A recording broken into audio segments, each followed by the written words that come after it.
So good afternoon. This is Caroline Tapkin for Travel Daily Inspiring Women in Travel Asia interview series. And today we have a lady in travel from Vietnam. So good afternoon to you. And I'm going to butcher your name here. Phuong Doan. Yeah. Tell us about yourself. Who are you and what do you do? Hello, everyone, and hello, Caroline. Thank you for having me on this series. I'm so grateful to be part of this. My name is Phuong, and I'm based in Hanoi, Vietnam. I work for Discover. I'm in charge of the educational travel at Discover team in Asia and Americas. So tell us what educational travel does.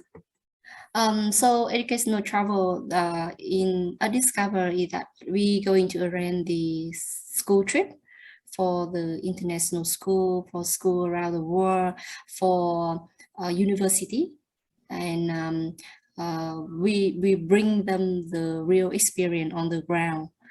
Instead of learning at the classroom, they go into learning on the ground with the local peoples.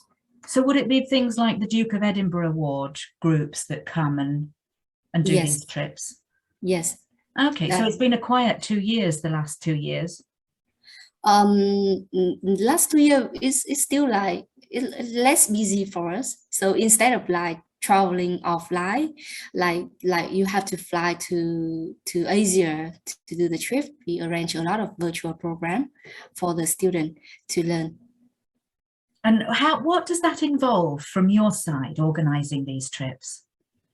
So normally the client going to like the university or the school going to have the subject or like the class they want to arrange, and they contact us. They give us the details and the expectations, and from there we are going to develop suitable program for them. For example, medical student, they want to learn about some special topic about medical. We are going to coordinate with the hospital or university or doctors in destinations like in Asia, and we can provide the program for them. For virtual program, we can like provide via Zoom or team call, and the student can participate in. They can still learn from the doctors on the ground. Okay, and so you've not sat at home the last 2 years. You've actually been doing things virtually and online and keeping the programs going. Yes. Oh, fantastic. Yeah. How did you get into that? It's quite challenging, you know. None of us have those experience and knowledge about the virtual one, and we have like zero experience about technique and knowledge about techniques, and we have to learn ourselves. We run a lot of rehearsals, a lot of we prepare like everything. We have to learn like, okay, for this equipment, and we need this equipment, that equipment, and we have to build up the program. We have to run like rehearsals. I remember one of the cooking sessions, we have to rehearsal for 3 times. We bring to the team to the chef house, and we bring the chef to the office, and we have to like rehearsal at the office, rehearsal at her house, and again at the office.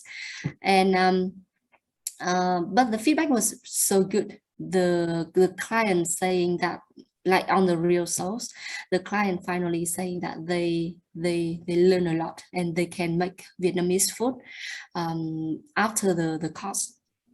I mean, that's fantastic that you've managed to do that under very difficult circumstances and keep contact with these schools and with these educational facilities. How did you get into travel? When I graduate, when I more than 15 years ago, I first worked for the hotel as a receptionist. That's a very small hotel in Old Quarter in Hanoi, and I still remember that at that moment my English was not really good. I was so scary when I I hear the phone ring, the telephone ring, and the client talking to me from their room saying that like, hey, I need that, and I just like, I can't understand that. And I, you know, like it's like Okuta is very small, and that is like 7-room hotel, and I have to walk up to the 4th floor like quite often in the day when I work, just to check like what do you need instead of like answering on the phone, because I can't understand that. And she talked to my manager that like your staff is really cute, really honest, but they didn't understand what I'm saying. And I was so nervous, you know, like 17 years ago, that's the time like when you graduate, you have a job, that is the really fortunate for yourself, and you have to work hard to learn and keep the job. And when I came back to my room, I always study, like I always practice English, and after 1 year, I was quite fluently speaking and quite confident answering the phone. That's the first job. And after 1 year, I left. I worked for the tourist information centers as a travel consultant. At that moment, the internet and all the technology is not really like now. Like you can just book things in a click. No, at that moment you have to travel with like Lonely Planet book, and everything was like in the hard copy. And that center was to provide the client the informations, and to have the client to book service on the ground, like hotel or restaurant or massage, or even like train ticket, bus ticket. And I was there to provide them the information freely. And if they need to book the service, I'm the one who advise them the best service they can have, and have them to book that.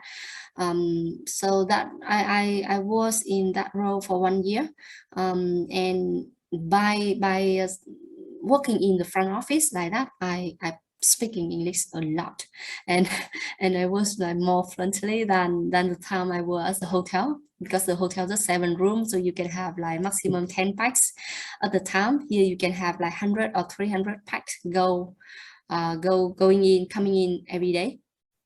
And after that position, I was offered, I got a call from Buffalo Tours asking me if I want to take a part in the interview for the sale positions. And you know, like at that moment, Buffalo Tour in my mind, Buffalo Tours and Exotissimo was like the big travel agencies, and I really like happy. And I came and I came for the interview.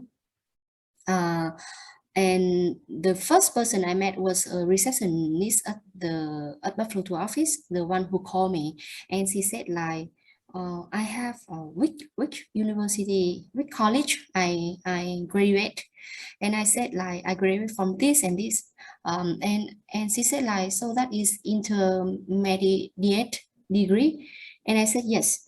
And on, you know, like on my profile on online was college, because the college itself named college, but actually the degree is intermediate. And she told me like, in this company we prefer university degrees. And I said okay, so 100% gonna be fail. Then I came to the interview really confident, you know, that I'm going to fail. I'm not going to pass the interview. And I just talk with them really like confident, and I share with them about my experience for the last job, 2 jobs. And after that, I did a test for the sales position, which I know nothing about the sales for the tour.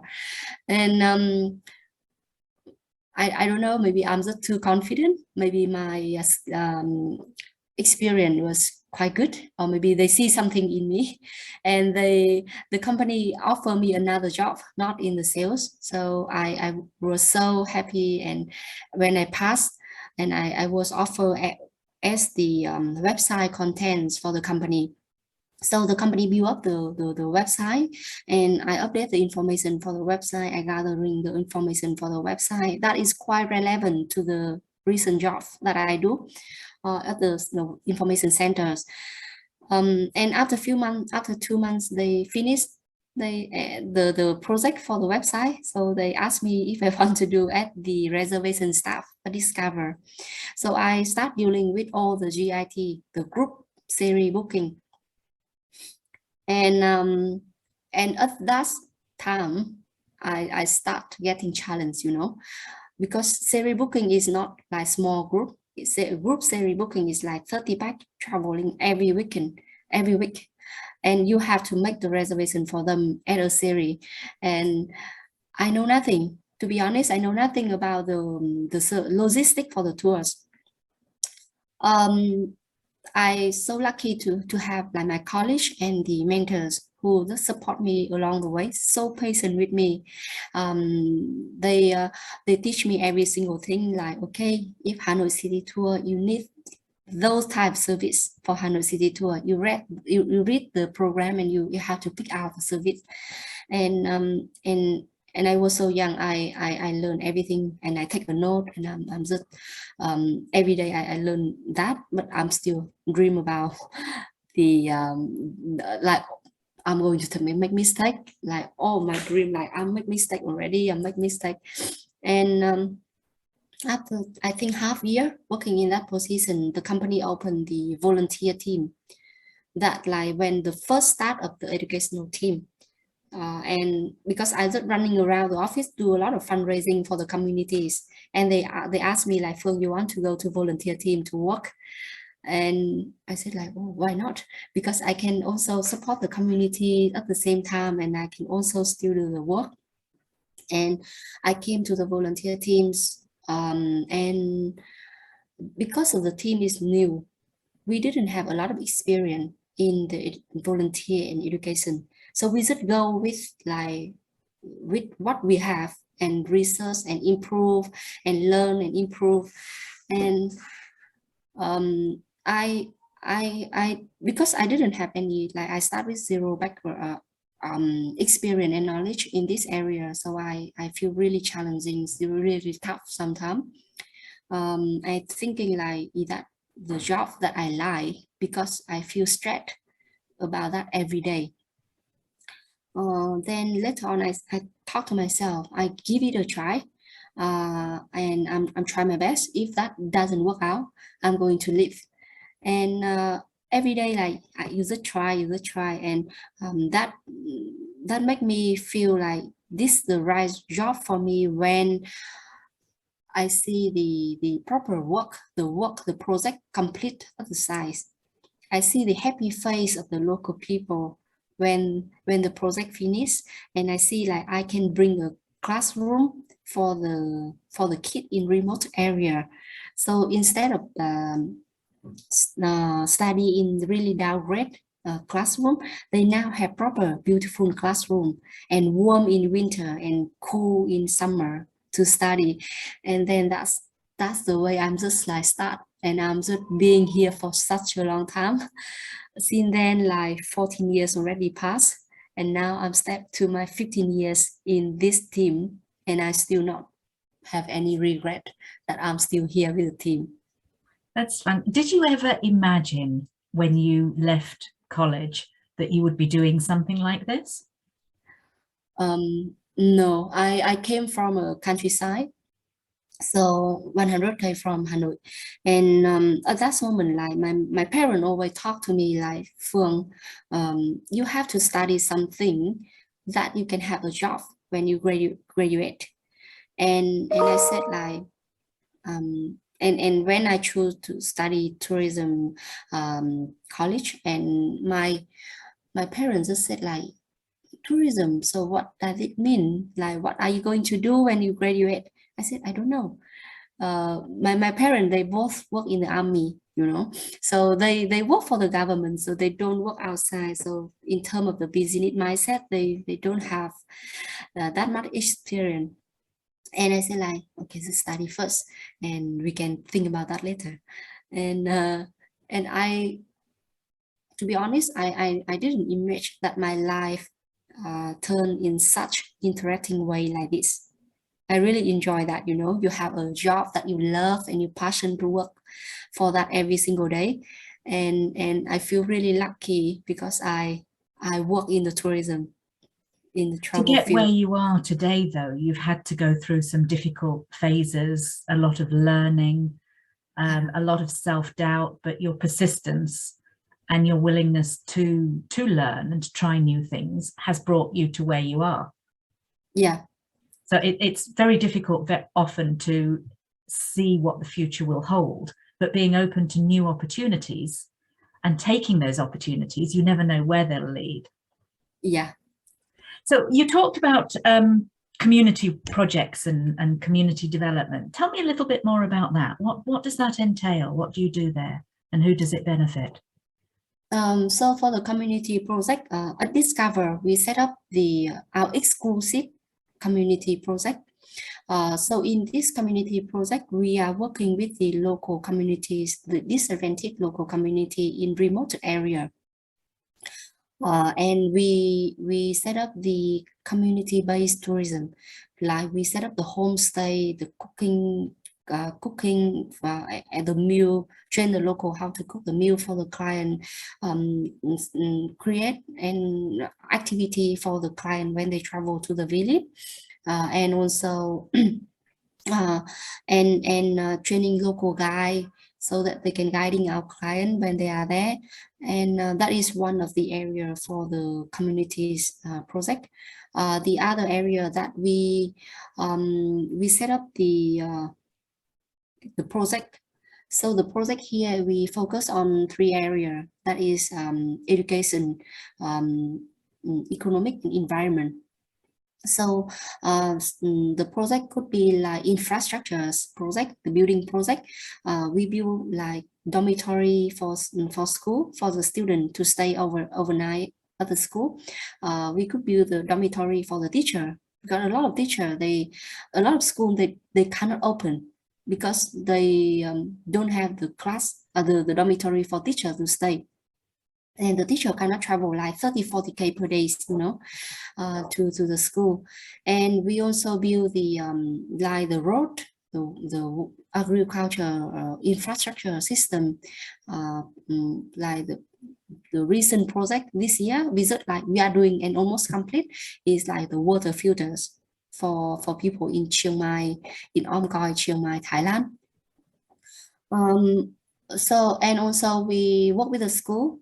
We build toilet, classroom. We also have the cow fund. So you give the cow for the disadvantaged family in the village.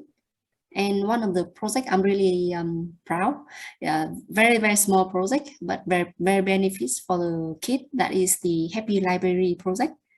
So we open small library. Have you heard about Room to Read?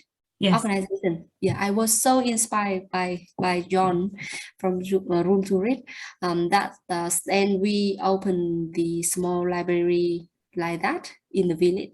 Our library is very small, so we just like open a reading area, a book corner for the kid at the village, because in northern Vietnam, because the only bookstore they are having in northern Vietnam, in that district, was like 30-40K from their communities.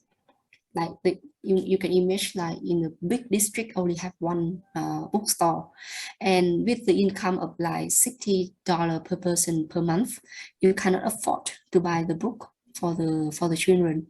And opening at the school, they also have the library. However, they can only give to the student during the break time for 10-15 minutes. And our idea is like to let the students read wherever they want. Could be at home, could be at the farm when they're helping their parent to take care of the farm or the buffalo or the cow.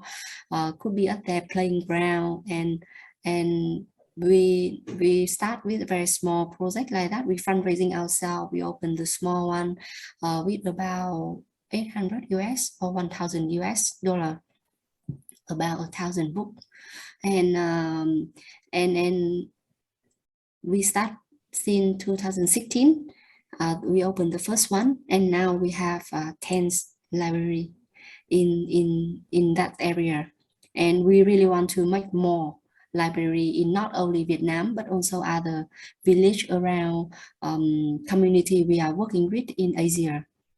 So what started off as sort of building a tourism project, a tourism product for your guests coming in, has now turned into community projects to help local people, not only to benefit tourism, but to benefit the communities? Actually, like for the school group, for international school group, they do have the CAS program. So they have to do service learning to support communities. They have to travel to the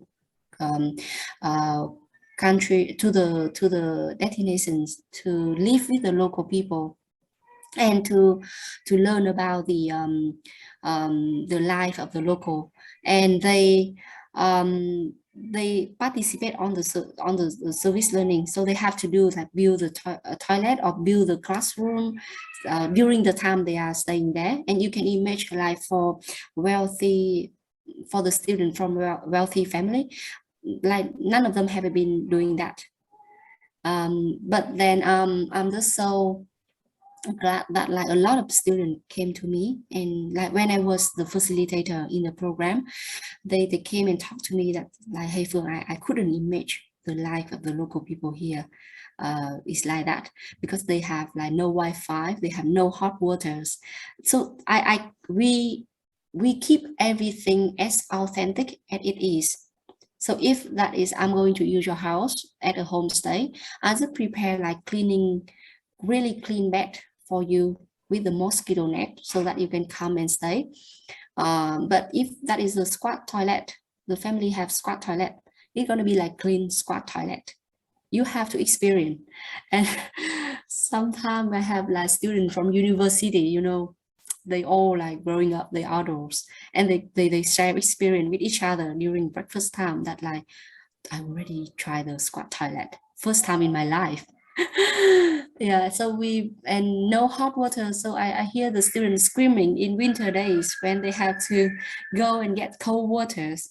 And that's what we want them to experience and learn, and to see that how lucky they are when they have the good life.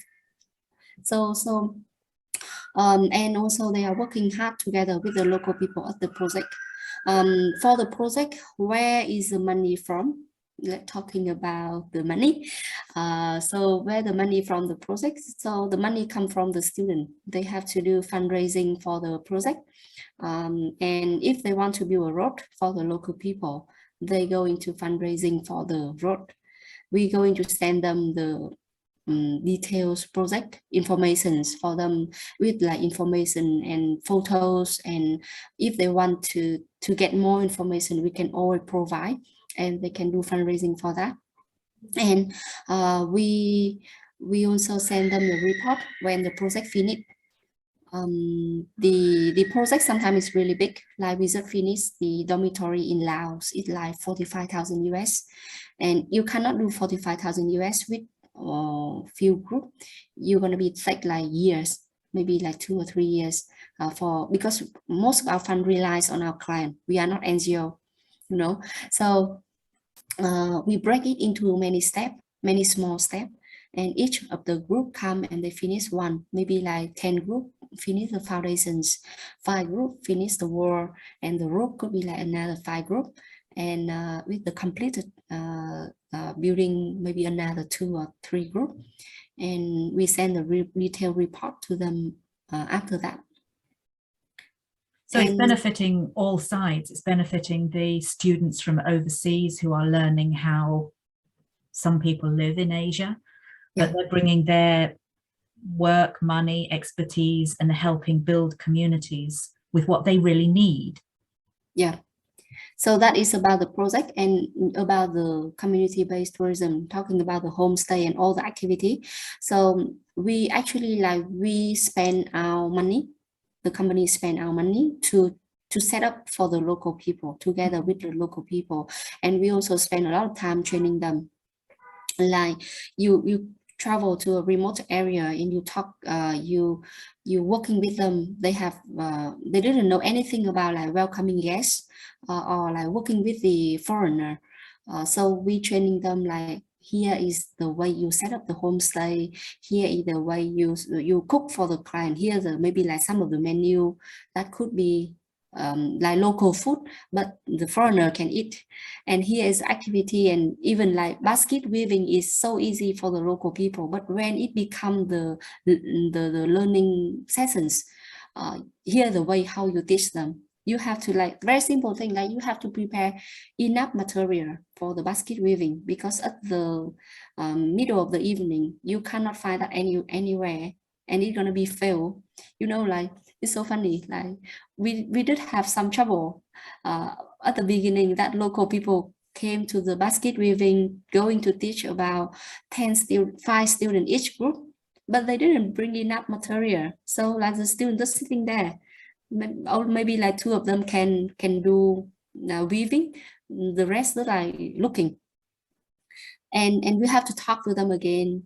The food is too cold because winter day, and they cook dinner. Dinner happened at 6 p.m., but they cook from 2 p.m. So find in advance how to keep the food warm. You need time to talk to them about that. Yeah, so learning experience for all sides. Yeah, and we share the benefit for that side. Like, we're not going to come up with the price we want to pay them. We do benchmarking among the market to pay them like accurate and fair number for each of the service they provide, and that like very transparent among the communities.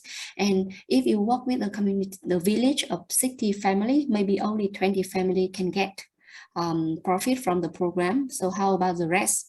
So we came up with a village fund. We pay village fund $2 per person per day for any of our participants go to the village, and the village fund going to handle to the village by end of the year, and they can use for whatever they want for the communities. They have to have the meeting, and they're going to let us know like, okay, I'm going to do this for this for this. Yeah, and for the community project, we now have in 4 countries. Vietnam, we have 4 project size, 2 in northern, 2 in southern. Thailand, we have 1 in Chiang Mai, and Laos, we have 1 in Luang Prabang, near Luang Prabang, and we have 1 in Cambodia. Amazing. How was it as a young woman going to these remote communities and working with the elders of the village, and how was that experience? I think that is quite fun for me. I was so quite young when I first started, you know. Then they always, some of them came to me asking me like, I'm the student. Am I student? Because I look so young with the backpack. And I said like, no, I'm a full-time staff for the company. And they like, I got the question like, so you are the woman, how can you go to do this job? Because you have traveled like such to the remote area. You have some of the village you have to trek to, like the car cannot go in, and you have to walk to the village. And like with the living condition is also quite basic. And I said like, I just do that. I didn't think that because I'm a woman and I can't do that. But being the woman and working with the people in the remote is especially like working with the men and the leader quite difficult sometimes. So you have to find a way talking with them, and you still have to show your respect to them, especially their cultures. And you have to do the most important thing, you have to show them like, I'm doing the good work for the communities. And you have to be really transparent. You have to be transparent about the benefit you are having for the company, the benefit you're having for the client, and the benefit you can bring to the communities. And especially with like the money sharing among the communities. So some of the communities at first they quite hesitant, but after we work with them for a few months or few projects, they see the actual benefit they can get. And right now we quite popular in Vietnam with the community where we are working, and the community nearby, they came and talked to our team member like, hey, why don't you just like try and do inspection in our communities?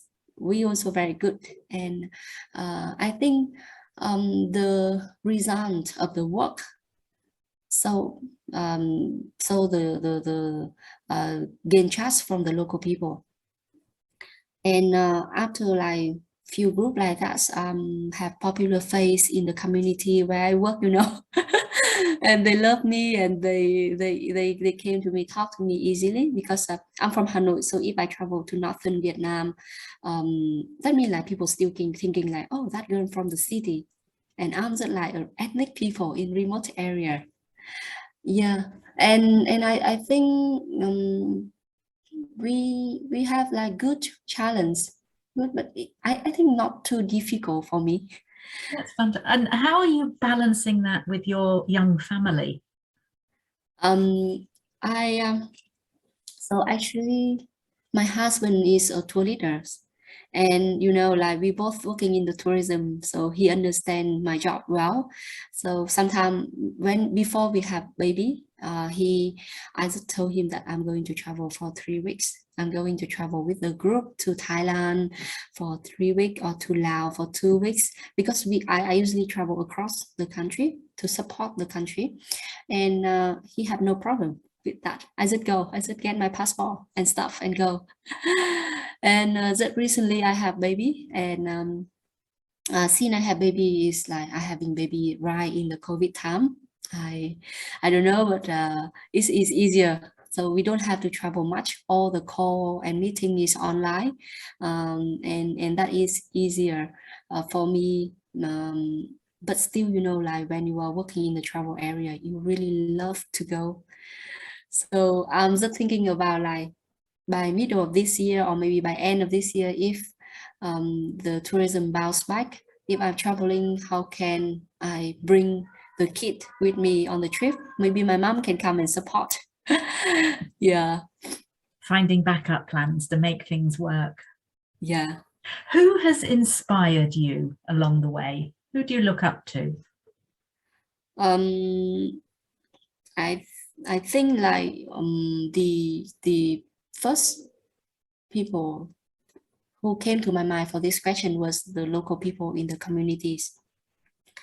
So sometimes the work could be quite hard for you, but then by end of the day, you see the local people, they smile. I thinking of like when I visit them and they show me like, hey Phuong, here the project is complete, and how benefit for their farm, how it benefit for their daily life, and sometimes I came to Thailand, like I met the persons at like we can't speak our language. She can't speak English, I can't speak Thai, and she can speak Vietnamese as well. But we talk to each other for like hours. So we're using a phone, using Google Translate, and people like know me. Whenever I came back, they know exactly what type of food I love, what I did, like what custom I like, and they bring like beautiful dress for me to dress up in our ceremony night. And I think like the harder work I do, the better benefit we can bring to the communities. And that is about the communities, really inspiring me whenever I feel tough. I just thinking about like, okay, this story, this about this woman, they talk to me what, and I can have another beautiful project if I'm try harder. And also in the company, we do have a lot of college. They support me like the family. So the culture of Discover is quite, it's really like lovely, you know. It's like a family, not like the college. Mm-hmm. So sometimes when you make mistake, no one criticize you. They just like, okay, here the problem, how to fix that, try to avoid next time, how to avoid, what lesson learned. Yeah, so I'm just like, and when they gave me the job, they charged me, and I can just like freely doing whatever I want to do. If I like this project and I think this project is good, I'm going to discuss with the team and we find a way to make it work. Sometimes the project style itself is really big, but then you can think like, okay, everything need to start with the little step, and we just go with like small steps, small steps, small steps, and by end of the year, you looking back, it's already like a good project, and it already complete a lot, and you learn from like small step by small step. You're not going to make a big change in a jump, you know. You're not going to jump one jump and you can complete the project. Yeah. So yeah, corporate culture is so important, isn't it? Yeah. What advice would you give to young girls and young men coming up and contemplating a career in tourism? What advice would you give to them about planning their future and what they need to do? I think if looking back when I was young, I have, to be honest, I was not educate or get the training as good as they are having right now. But then if I can give them some advice, it could be like, whenever you do things, you do it at your best, and don't worry to take a challenge. That have the positive attitude to fight with the challenge and never give up. Attitude is so much more important than grades sometimes, isn't it? Yeah, right. Like for me, I just like intermediate degree, and I'm learning every day, and now I'm so happy that I have quite good experience in this area. Great. What's in your future? What do you see in the next 5 to 10 years? In my future, in next 5-10 years, I think I still love to keep working with Discover, and I want to open more projects. I want to open more community projects, working more with our partner all around the world to bring up the meaningful program, meaningful learning journey for our students, and also to create like meaningful project for the communities, bring more benefit to the communities. If you could have one project that you would like to achieve in the next 5 years, what would that be? I really want to do something for the woman. Since I have 2 babies, I realize that it's so hard for the woman around the world. I understand that before, but then when you just like had a baby, you take care of the baby, you go to work and you have pregnant, you have like really big belly, and after you have the baby came out, and you have to spend like a lot of sleepless night taking care of the baby, and I really want to do some kind of project for the woman. Could be like some educational program, educational area for the young woman. Could be like the student, or maybe like if the woman who have who already like the adults, they struggle on the economic, could be like some kind of training or some kind of support so that they can live and they can live their life independently. So and still have families. Yeah, and still have family. So that is what I am thinking right now. And I talk with the company, and we want to do the work with UN for the women empowerment area. So I don't know like how far we can go, but that is in my mind, that supporting the women, empower them. Well, to me, it sounds as though if you make a decision to go for something, you will get there. Yeah, I hope we're going to get there. And on that note, we will say thank you very much for your very interesting story there, and wish you all the success with your hopes and dreams for the coming years. And we'll be watching to see what happens. Yeah, thank But you. thank you for joining us today. Thank you for having me in this series.